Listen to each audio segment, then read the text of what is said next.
আমি ইউনিফৰ্ম পিন্ধিলো বুলিয়ে আমি ডাঙৰ মানুহ নহয়। আমাৰ পাৱাৰ থাকিলেও আমি পাব্লিকৰ ওচৰত সৰু হৈ থাকিব লাগিব। আপোনাৰ পাৱাৰ থাকিলে বুলিয়ে আপোনাক সকলোৱে ওপৰত চাব লাগে বুলি আপুনি নাভাবিব। আপুনি পাৱাৰফুল হ'লেও ৰাইজক ওপৰত চাব লাগিব। আপোনাৰ শক্তি আছে বুলিয়ে সেই শক্তিৰ বেয়া ব্যৱহাৰ আপুনি কৰিব নোৱাৰিব। ৰাইজৰ লগত যদি সম্পৰ্কই নাৰাখে তেন্তে এখোজো আগবাঢ়ি যাব নোৱাৰে। আমি ৰাইজৰ ওচৰত সদায় সৰু হৈ থাকিব লাগিব। ৰাইজ যদি লগত নাথাকে একো কাম কৰিব নোৱাৰে। আৰক্ষীক নীতি শিক্ষা দক্ষিণ শালমাৰা মানকাছৰৰ আৰক্ষী অধীক্ষক হৰেণ তকবীৰ। শুনো আহক অসম আৰক্ষী দিৱস উপলক্ষে আৰক্ষীক উদ্দেশ্য কৰি কি কৈছে আৰক্ষী অধীক্ষকগৰাকীয়ে। পাব্লিক লগত যদি আমি সম্পৰ্ক নাৰাখে বুজিছে আমি একো কৰিব নোৱাৰে, এখোজে যাব নোৱাৰিম। আমি যিকোনো কামত পাব্লিক সহায় সহযোগ লাগে, যিকোনো কাম এইটো মনত ৰাখিব। আমি ইউনিফৰ্ম পিন্ধিছে বোলে চবে আমাক ওপৰত চাব এইটো নহয়।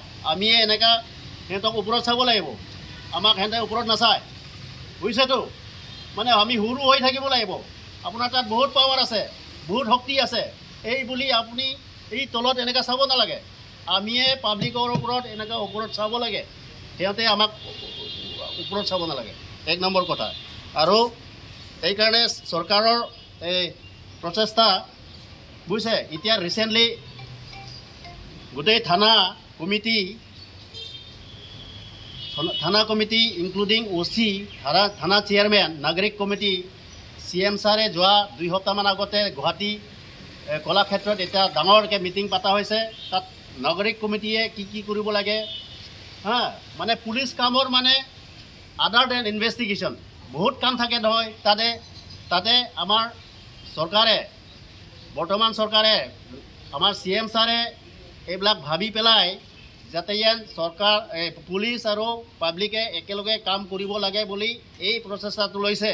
গতিকে অহাকালি 2 তাৰিখ প্ৰত্যেকটো থানা গোটেই অল অসমত এটা নাগৰিক কমিটি প্ৰথম হিচাপে পাতিব, নতুন হিচাপে। আৰু পাব্লিক লগত যদি আমি সম্পৰ্ক নাৰাখে বুজিছে আমি একো কৰিব নোৱাৰে, এখোজে যাব নোৱাৰিম। আমি যিকোনো কামত পাব্লিক সহায় সহযোগ লাগে, যিকোনো কাম এইটো মনত ৰাখিব। আমি ইউনিফৰ্ম পিন্ধিছে বোলে চবে আমাক ওপৰত চাব এইটো নহয়। আমিয়ে এনেকুৱা সিহঁতক ওপৰত চাব লাগিব, আমাক সিহঁতে ওপৰত নাচায় বুজিছেতো। মানে আমি সৰু হৈ থাকিব লাগিব। আপোনাৰ তাত বহুত পাৱাৰ আছে, বহুত শক্তি আছে, এই বুলি আপুনি এই তলত এনেকৈ চাব নালাগে।